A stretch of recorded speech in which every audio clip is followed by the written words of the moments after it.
Hello, good morning, good afternoon, good evening for everyone joining us around the world. I'm Sean Pratt, your friendly marketing manager here at Topia. Before we get started, just want to go over a few housekeeping items. On the top right of your screen, you should see your GoToWebinar control panel. You can use that to communicate with us, both to ask questions or let us know if you're having difficulties seeing or hearing the slides. You can do that using the little questions section on that control panel. This webinar will be recorded, and you should receive the recording of the webinar typically within 48 hours after we wrap up here today. Without further ado, I'm going to go ahead and introduce our presenter today, Chris Litherland. Chris is an organization effectiveness consultant, executive coach, business advisor, and the founder of Mariposa Consulting International. Chris has been an HR leader at several companies, including SAS, Fujitsu, and Intermec by Honeywell. He's a chartered fellow of the CIPD, SHRM SCP certified, a former member of SHRM's Global Advisory Board, and a founding member of their leadership board in Austria and Germany. Chris is also a member of the Workforce Intelligence Board. He's a regular speaker and panelist at global conferences and in-house company events. In 2018, he was the chair of the HR Judging Committee for International Business Awards, and later this year, he'll be chairing a judging panel for one of the International Great Employers Awards. We're delighted to have Chris join us today, all the way from Germany, where he's been based since moving from the UK some 20 years ago. Chris, welcome and thank you. Thank you, Sean. Hello, everyone. Great to be here with you today. And I think we'll get started. For the past 2 decades, most organizations and their HR teams have been focused on the war for talent. And given the continuing high demand for talent, low unemployment rates, and growing skills shortages across most sectors, it seems likely to be around for a while longer. In fact, 2/3 of organizations say they experienced talent shortages in 2018. However, for a growing number of organizations, the discussion has moved on to the future of work and how they can transform themselves with new technologies and working models. It seems to be that everything we once held as true is challenged, and that we need to think differently, decouple ourselves from some of the things we hold on to.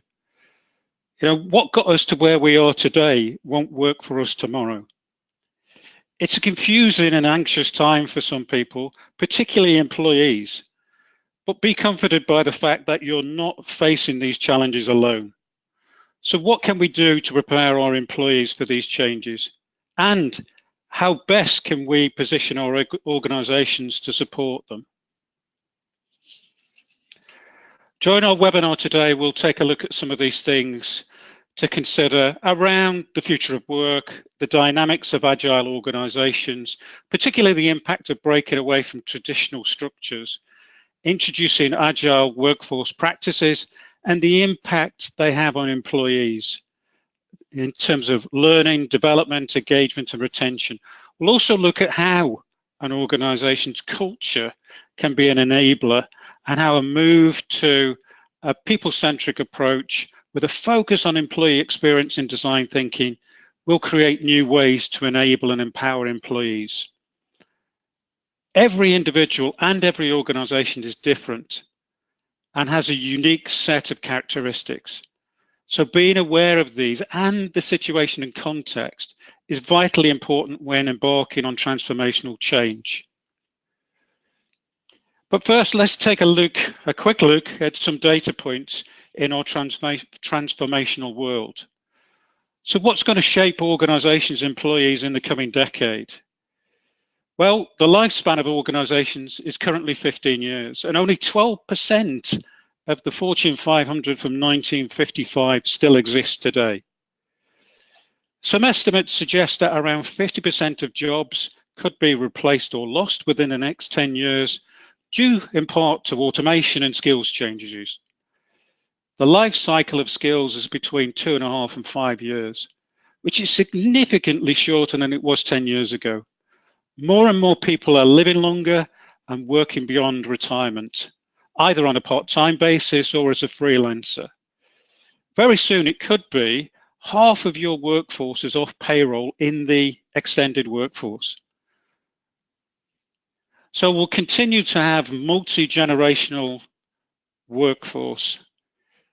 Rapid advances in affordable technology will transform the way we work and create new market opportunities for businesses.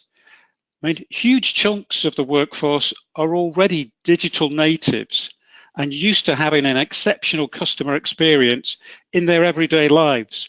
And that experience is becoming increasingly personalized as more and more data is analyzed.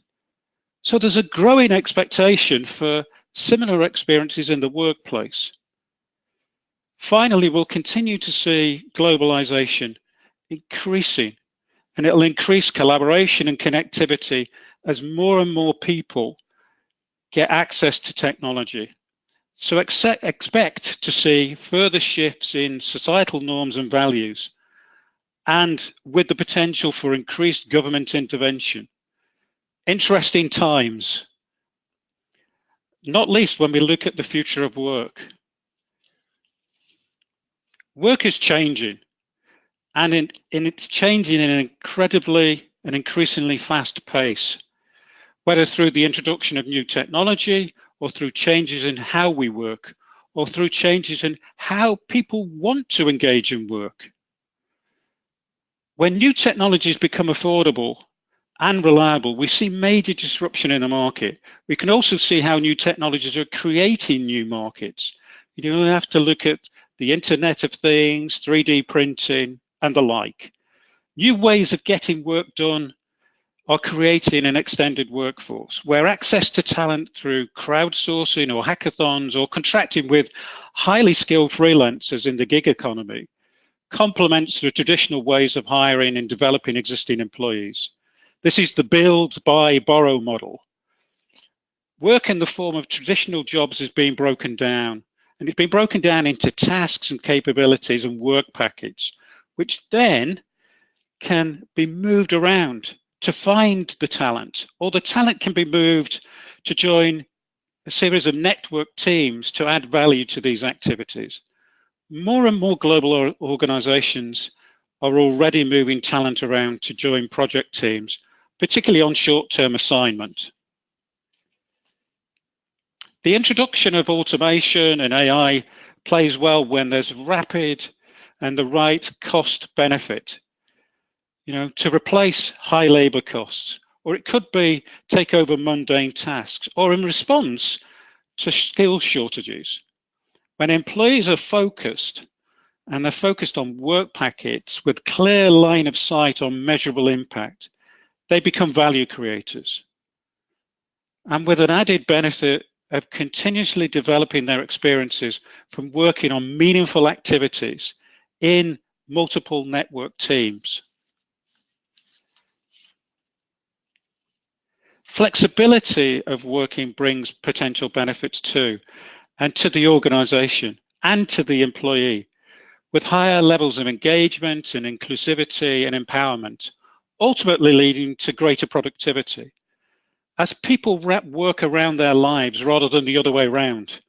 What's key though is having the right culture and business model to deliver both a great customer and employee experience. Finally, some organizations are looking at how they can create a positive impact in the world by being more socially and environmentally responsible while still making money. One such group are called the B Corps, and the B standing for benefit. We'll probably see more and more organizations look to strengthen their purpose and value proposition and broaden their CSR activities. Brand reputation is important in our digital world.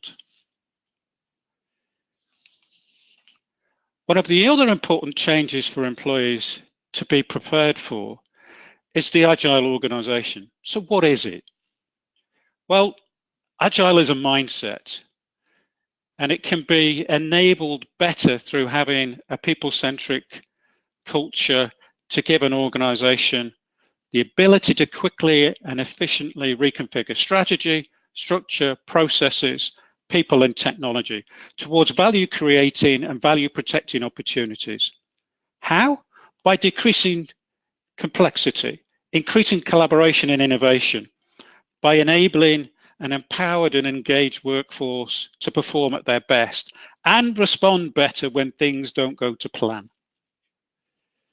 Some of the main barriers, however, to having an agile organization can be your culture, the way you do things, and then the likelihood of your leadership team or your workforce to change, and the willingness to change your current business model. The thing that has served you so well up to this point. The other barrier is not using technology, innovation, and design thinking as enablers to ease your transformation journey. So let's take a very quick look at design thinking, because I think it plays well to those of you who are looking at how to empower and enable your employees. Design thinking has worked well when looking at products and services, but it's also great for finding better ways to get valuable work done. I think the process steps are fairly intuitive, but the key things are to keep an open mind, understand the person in the activity and their emotions, and be highly collaborative, building on ideas within your design team. In my experience, this process works exceptionally well if you want to improve HR processes, and processes such as onboarding, candidate experience, or international assignment. Anything around customer and employee experience works well. So at the heart of any organization is its culture. Your organization's culture and values are unique. Sure, they evolve over time, influenced by your stakeholders, your customers, your employees, and by the markets you operate in. They define your mindset and ethos and lay the foundations to how you do business. I think the culture value chain is a pragmatic model to help you embed a people-centric culture, and that's unique to you. Most businesses have a series of elements and activities, starting with the business strategy and the proposition. The thing you're selling or doing, how you'll approach the market, with your target customers in mind. Then you look at how you do business and the things that need to get done. Your business and operating model, processes and infrastructure. Then linking to how you'll secure the right resources and capabilities at the right time and in the best way, thereby ensuring you have an engaged workforce, giving their best at the moments that matter and wanting to stay with you.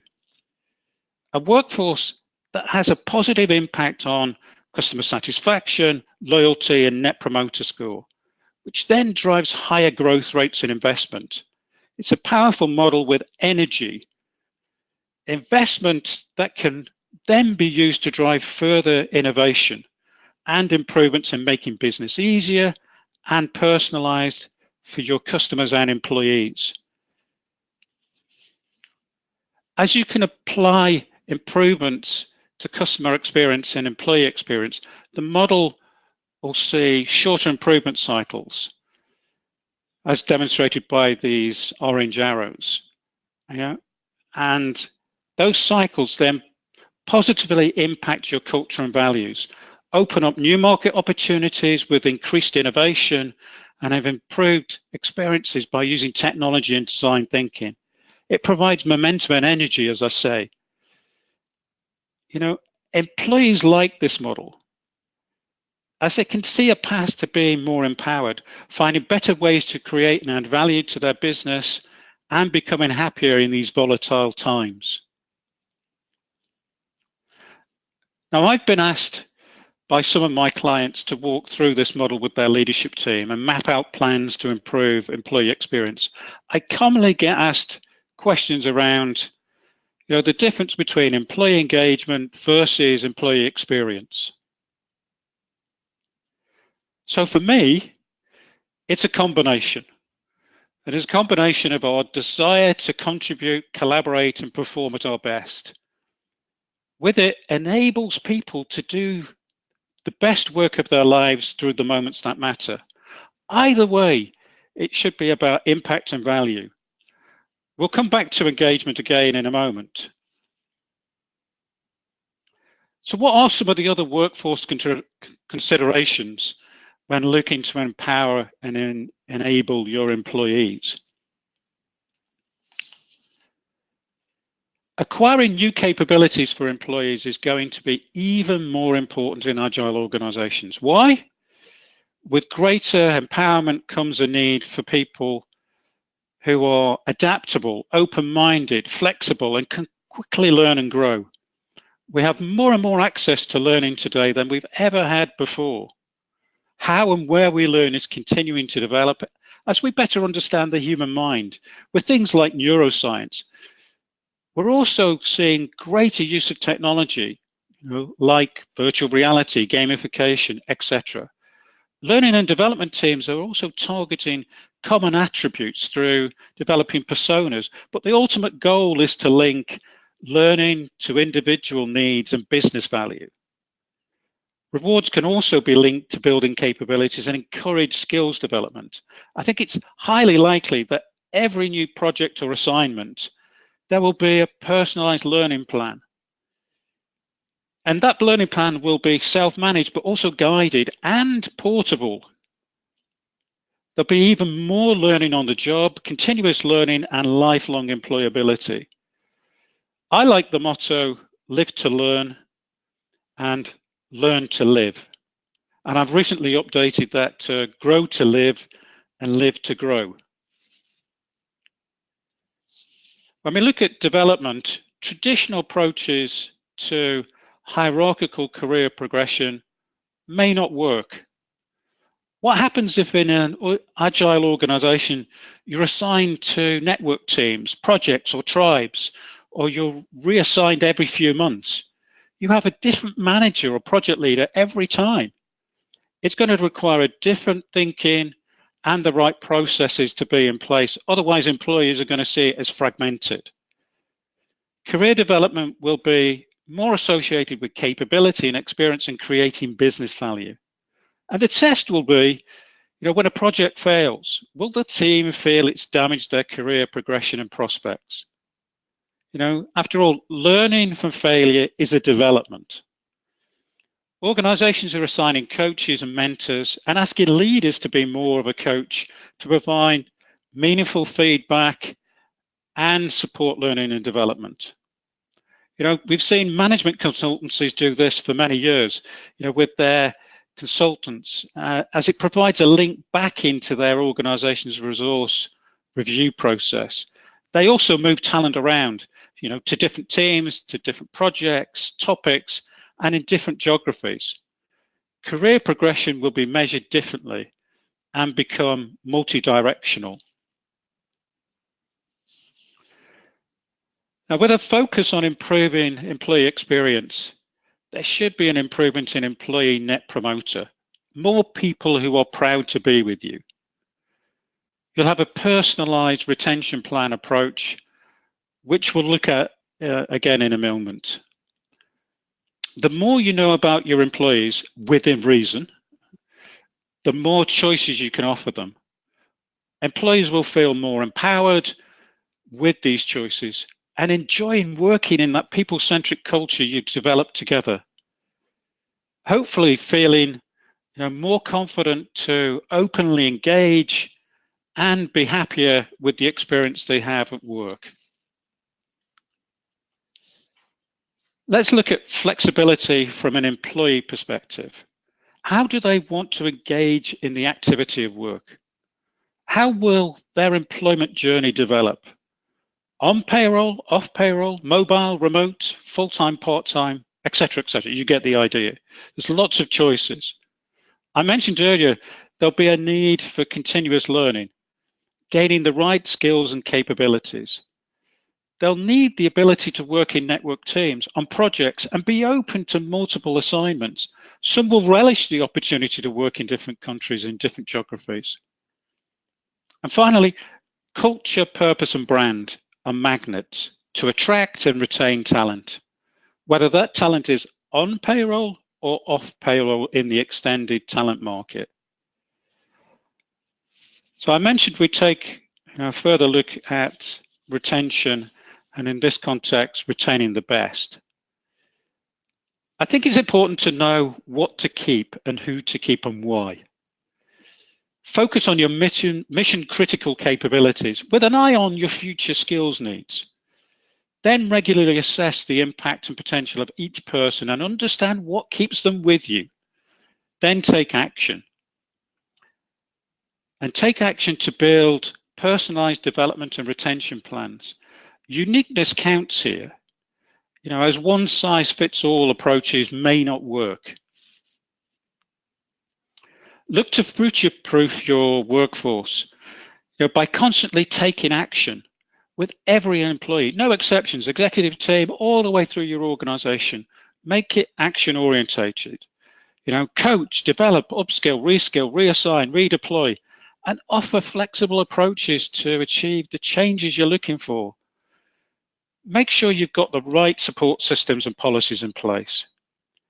And get everybody on board when you're evolving your brand and culture. Make it a collective process with all your stakeholders, inside and outside your organization.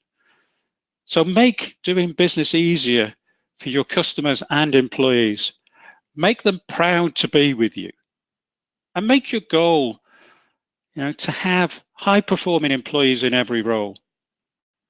Because the best want to be with the best. So in summary, I'd like to finish with a few final thoughts.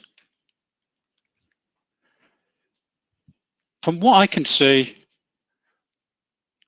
employees are demanding immediate and meaningful interactions with an ease of experience that creates a motivation to return. In a world of information overload, we should look at how we provide insightful feedback and grab, the attention.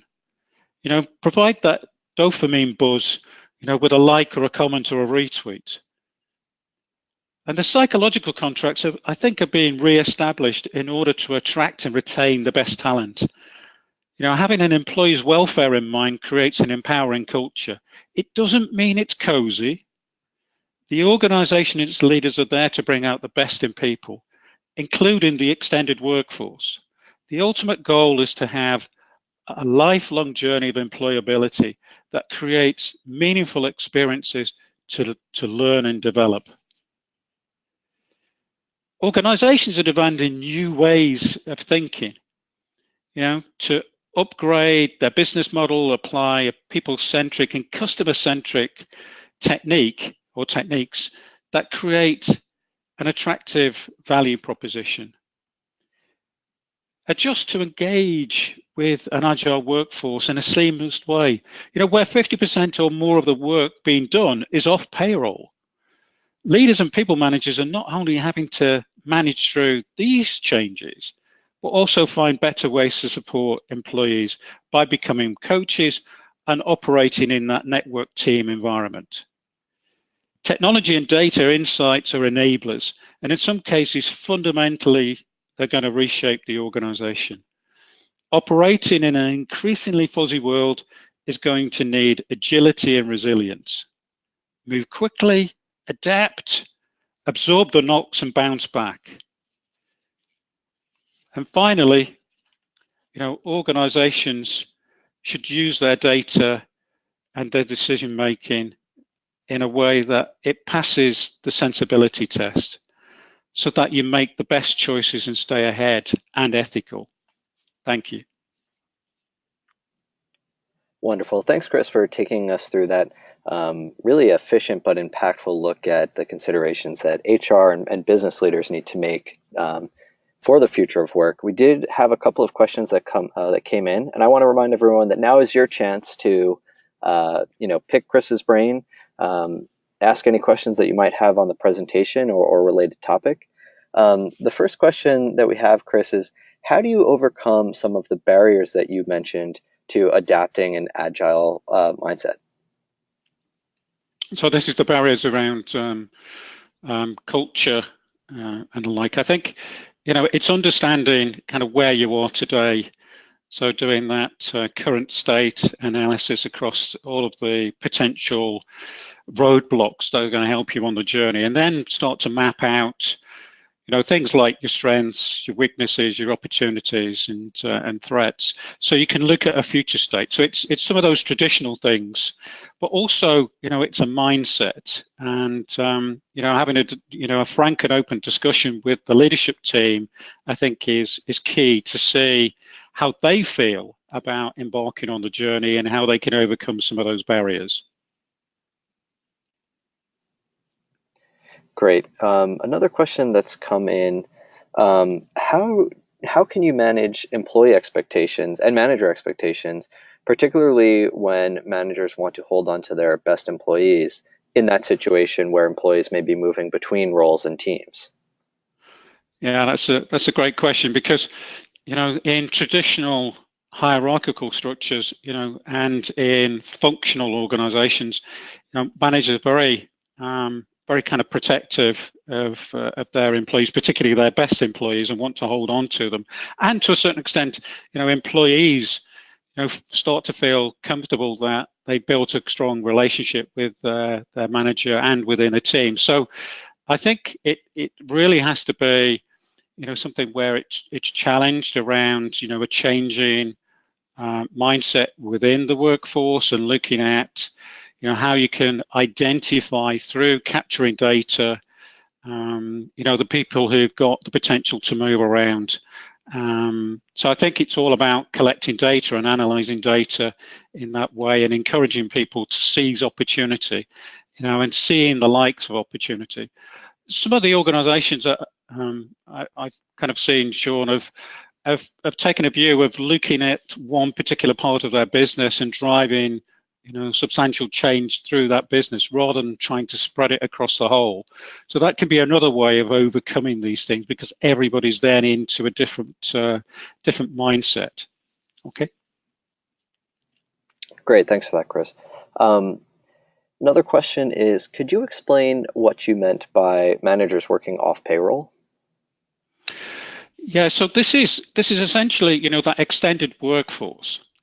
So as an agile kind of workforce approach, really is kind of accessing talent and capability, and sometimes that will be off payroll. So you've got the gig economy. You could be crowdsourcing. Even the more traditional ways of subcontracting or outsourcing can fall into that. Some organizations will take a view that some of their coaches and mentors can be in that gig economy, in the freelance area. So that starts to bring in leaders, not just on an interim basis, but actually more on a regular engaged basis. So that's the point I was making. Great. Yeah, it seems like the structures and how people are compensated, whether they're full-time employees or not, is really going to be changing. Exactly. Yeah, I think, and it will transition, and organizations, need to take a decision and make some choices around, whether they're going to be, trailblazers in that area, or, fast followers, or they're going to be, looking to sit and ride it out. Yeah. Yeah, totally. Another question that we have is, what suggestions do you have to help me convince my leadership team to focus on employee experience? Yeah, another great question. And I think, again, it's one of those things of take a look at what's happening within your organization. So if you look at the customer experience area, and what marketing and sales have been doing, but particularly marketing, you can leverage off some of their experience and also some of the results, because there's much more of a focus on the business impact of improving the customer experience. So I think that would be one place to start. Take a look with marketing and what they've been doing on customer experience, and see what you can put in on the employee experience side, and pilot, certain improvements in certain processes and certain activities that are problematic. Yeah. Great. I think a final question, a good question to end on now that we're at the bottom of the hour here and we want to let everyone get back to their day. What companies do you see are getting this right, are doing a good job being proactive as they prepare for the future of work? Yeah, the I mean, the answer to that question is there's lots of organizations that are are looking at certain aspects, but I haven't seen anybody yet who's taking a complete holistic approach, albeit they're striving to get into that holistic mode. But there's ones that are really focusing in on that employee experience side and the people-centric culture and the adoption there. So, I'll just name a few. Airbnb, ING, ABN AMRO, even GE and IBM are doing some good stuff in those areas. And you just have to take a look on, on the internet to see what's available and who's presenting at conferences when it comes to those kind of topics, because they're all looking at things in different ways. And that's great because one model doesn't fit for everybody because your organization culture is unique. Great. I think that's a really good point to end on there. That there's no one size fits all. Every situation is unique, and what works for you might not work for another organization. Yep. Great. So with that, we're going to go ahead and close this webinar. I want to thank everyone for joining us this morning or this afternoon, depending on where you are, and this evening for Chris, obviously being in Germany. Chris, thank you so much for taking the time to present and put together this presentation. We hope to see you all again next time. Thank you.